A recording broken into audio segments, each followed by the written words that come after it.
All right, everybody. How's it going today? This is Shane from Lukewarm Takes.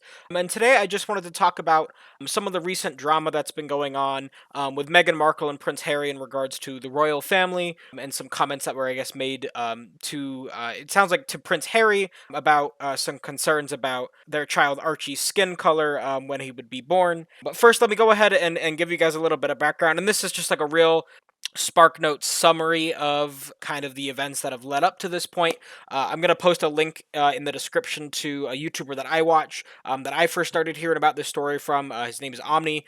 He does a really good job of covering it in one of his news segments that he released this week. So if you want the whole detailed background, I'll leave that link for you guys in the description, and then you guys can come back to this video. But basically what happened is, so Meghan Markle and Prince Harry had an interview with Oprah, and during the interview, some questions about race and things came up regarding conversations, I guess, with Prince Harry had with members of the royal family who he didn't disclose their names.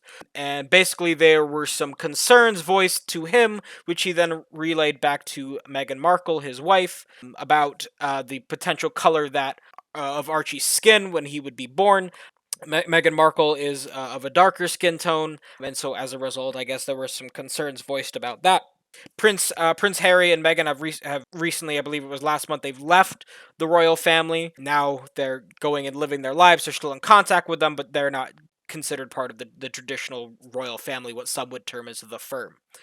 So after this interview with Oprah happened, Buckingham Palace issued a statement regarding the interview and some of the things that were said. I want to go over it and read it and just talk about it. It's not a very long statement. This is the entirety of the statement.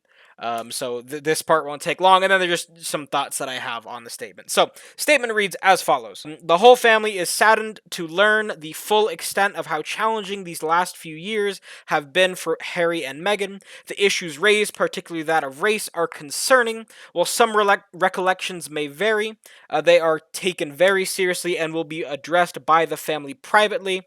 Harry, Meghan, and Archie will always be loved family members. And that's the entirety of the statement. I just had a couple of thoughts on it. First of all, I think it's a awful garbage generic statement.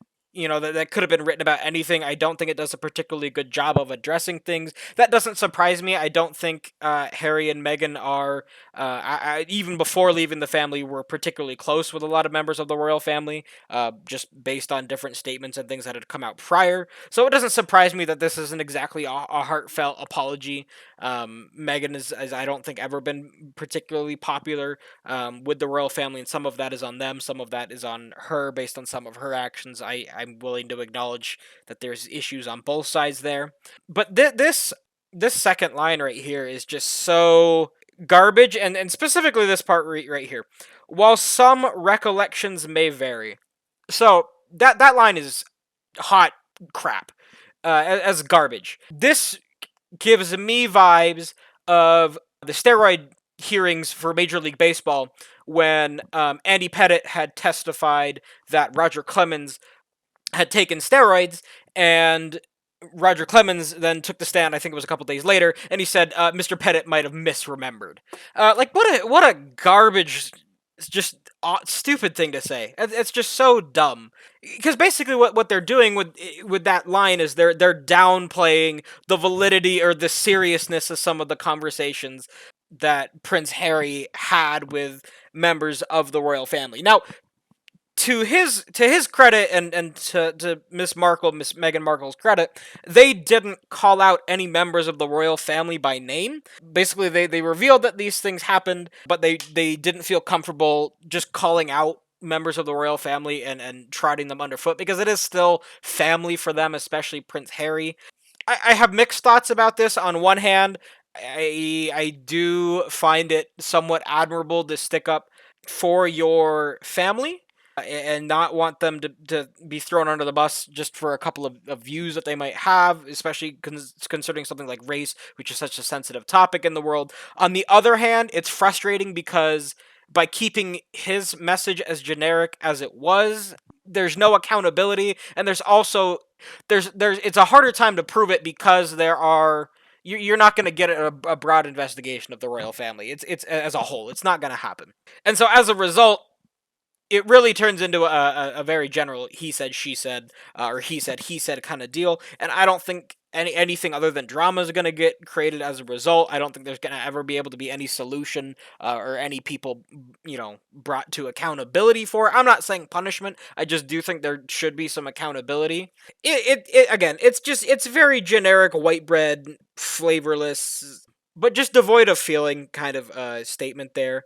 And again, it will be taken very seriously and addressed by the family privately. Again, no real accountability for it. They are private matters, and so I think it should be resolved in private, generally speaking. But we'll never really know. Like, you can throw the "it'll be addressed privately" thing out, and it won't be. It'll never be talked about again. It'll just be, hey, be more careful next time who you talk to, or word it differently. Something like that. And then just tacking on at the end there, Harry, Meghan, and Archie will always be much loved family members. I mean, whatever. Okay, sure. I don't necessarily know if the actions of the royal family up until this point indicate that necessarily. I think there's still a lot of cold blood. And in the original interview, again, I'm gonna link the video from Omni. He also goes and views some stuff on Twitter where they talk about, for a good amount of time, Harry's own father, who I think he said was Prince Charles. I don't generally keep up on the royal family. It's one of the biggest jokes, I think, in modern politics. But he said his father, Prince Charles, didn't answer his phone calls for quite a long time, so there's definitely some harsh feelings there. So, anyways, so what's the point in talking about this? So this is just kind of partly just a rant video on just apologies in general. A lot of them are just very generic, very hollow apologies in some way.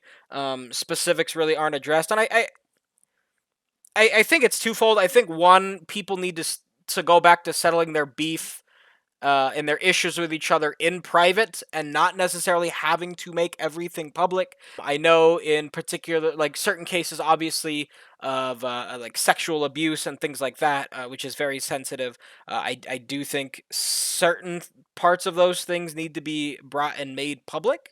And I don't want to get too far into that route, but, like, especially like things about race, I don't think everyone who is got those kinds of feelings need to necessarily be put on blast in public for the world. In this case, I think it's important just because of some of the implications of their mistreatment of Archie. So, as part of being part of the royal family, normally he would be born and he would be put into the succession plan. He is not, as far as I'm aware. He is not ever in the picture to ascend the throne, which, again, not a huge deal. It's a figurehead position on a good day, so whatever. Who cares?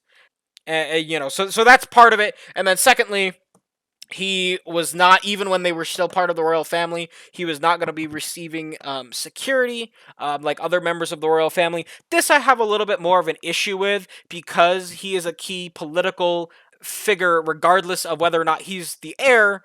Or in the line of succession, he is, a son of royalty, and so as a result, there are crazy people out there who anyone who has any kind of a name for themselves is subject to harassment, to just bad people out there. And I have some issues with, even though other members of the royal family have that kind of protection, that Archie wouldn't be granted that. For Meghan and Harry, I don't think it matters too much. If they really want, they have the money, I'm assuming, to hire personal private security for themselves. But just the idea that the family isn't going to do anything to protect one of its own, it just feels really scummy to me. And so that's more of, I think why is just there's some stuff, I think, if it is racially motivated, especially, that really crosses the line. It's just not appropriate. I think at the very least you should do what you can to help protect your posterity, and I don't think the royal family, for whatever reason, if it's race related or not, took appropriate steps to do that. So that's it for this video. I'm going to wrap it up. This is probably already longer than I was planning on it to be, but I thought it was worth at least going over the official statement, and just addressing some of the things that I think are pretty lame, pretty weak. So thanks for watching. I'll put like I said, that link to Omni's video in the description if you enjoyed. You've heard this all over the place, but comment, like the video. It just helps it to get recognized, and hopefully it was somewhat interesting to you if you spent your time watching it. If not, let me know what I can do better. That's it. Thanks for coming, and you have a fantastic rest of your day and a wonderful week. Later.